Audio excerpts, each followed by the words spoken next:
Hello guys, my name is Rais Arias and today I'll be talking about the book that I chose for the video project. That book is called 13 Reasons Why.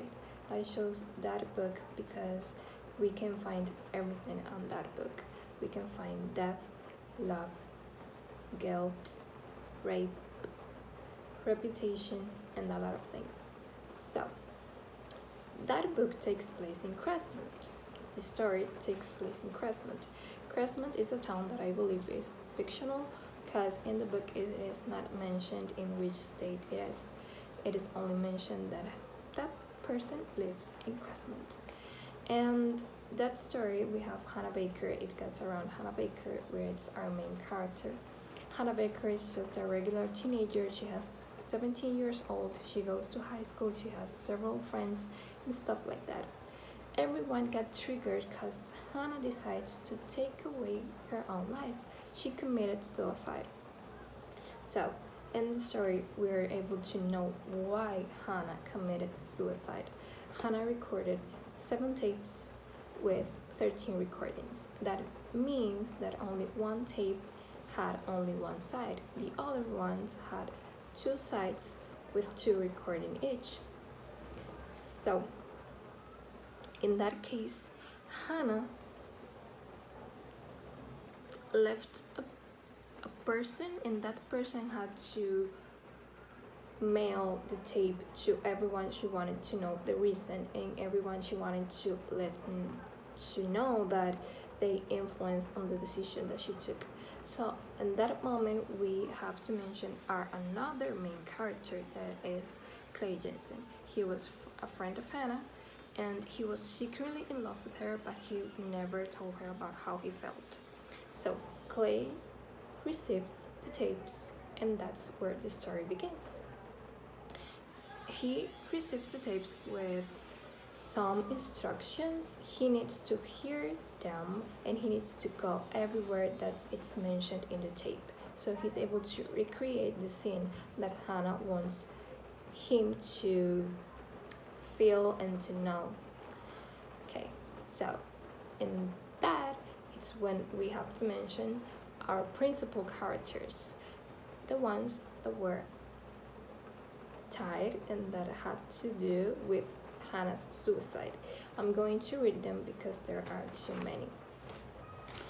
I have Clay Jensen, Justin Foley, Alex Stendal, Jessica Davis, Tyler Down, Corny Crimson, Marcus Cooley, Zach Dempsey, Ryan Shaver, Jenny Kurtz, Bryce Walker, Mr. Porter, and Tony. Tony was the person that was in charge of mailing the tapes to every person that was on that list that I read. Okay, so Clay has the tapes right now. And then with Clay narrating the story, Clay is our narrator, we are able to know why Hannah took that decision and why she did what she did. First we have Justin Foley. He's the one that is tied to the first tape. Justin spread a rumor about her. When it goes to Alex started a fight between her and Jessica Davis. Jessica Davis was Hannah's friend at that moment. Jessica Davis then received the tape because she started a fight with Hannah, and Hannah felt that Jessica betrayed her. And number 4, we have Tyler Down. He was a stalker. He was stalking Hannah and taking pictures of Hannah that, moving on, were taken out of context. We have then Corny Crimson. Corny Crimson was a girl that was trying to protect her reputation and a secret that she had, and instead she made up stories about Hannah that affected Hannah's reputation. Some things like Hannah was lesbian and that Hannah had sexual toys and that she was a kind of a freak. Moving on, we have Marcus. Marcus was a guy that tried to abuse of Hannah, and Hannah tried to defend herself. Then Marcus said that Hannah was a slut and that she was begging for it. Moving on, we have Ryan.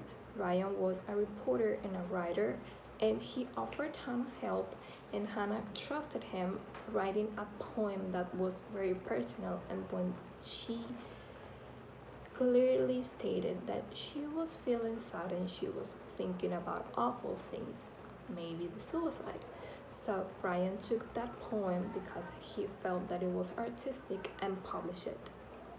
Everyone at school was making fun of Hannah and thinking that Hannah was crazy. And that was another thing that Hannah felt and that she suffered a lot. Moving on, we have Zach Dempsey. Zach Dempsey was there when Hannah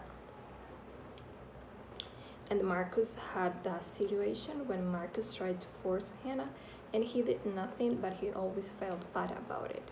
He always tried to reach Hannah, but Hannah was afraid because she thought that he was the same as Marcus. So in that case, Hannah was like neutral with Zach. The thing is that Hannah, when she tried to ask for help on the peer communication was an extracurricular class where you were able to express yourself and say how you felt.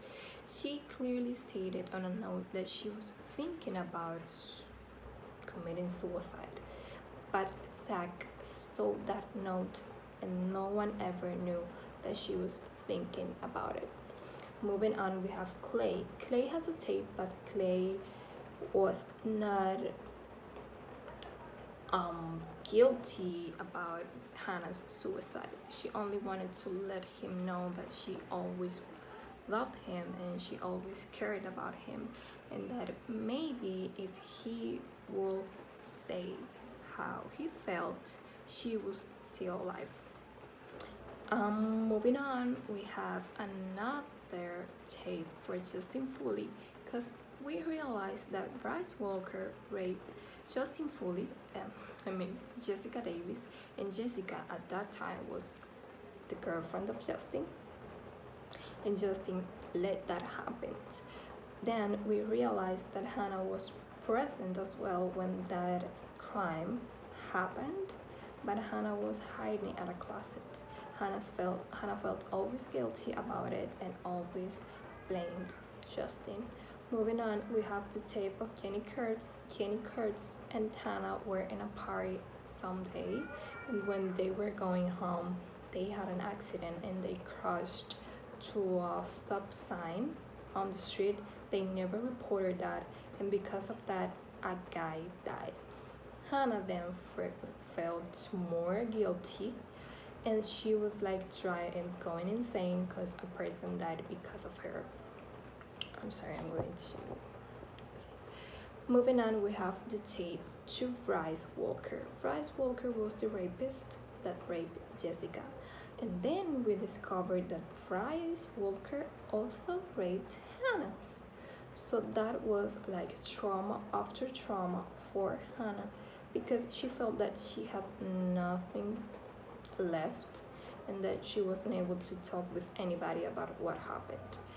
Then she got faith and she went to Mr. Porter. Mr. Porter was the counselor at the school at that moment.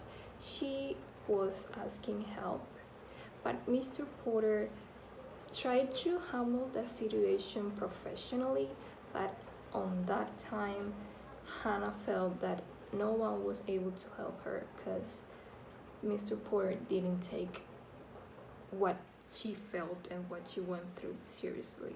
So Hannah gets out of the office with the decision of taking away her life. Tony, the one that received the tapes on the day that Hannah takes away his life, tried to avoid that and he called Hannah's parents, but it was too late. The story ends with Clay moving along the tapes to the person that is supposed to have the tapes at that moment, that is Jenny Curtis, which means that Jenny Curtis now will understand why Hannah suicide and how she influenced on Hannah's suicide. So I know it may sound like a sad story or raw story, I know it is, but it really helps you to understand that depression doesn't have a face, and that we can have a friend that is very depressed and needs our help and needs to know that he or she is not alone, and all that. I really like the story, and I really recommend it, even, I mean, only if you're not going through a situation just like that, because if you're going through a situation like that, it can be very hard. I hope you liked the introduction, the brief summary I gave you about the story, and as I said, I really recommend it. And thank you so much for watching.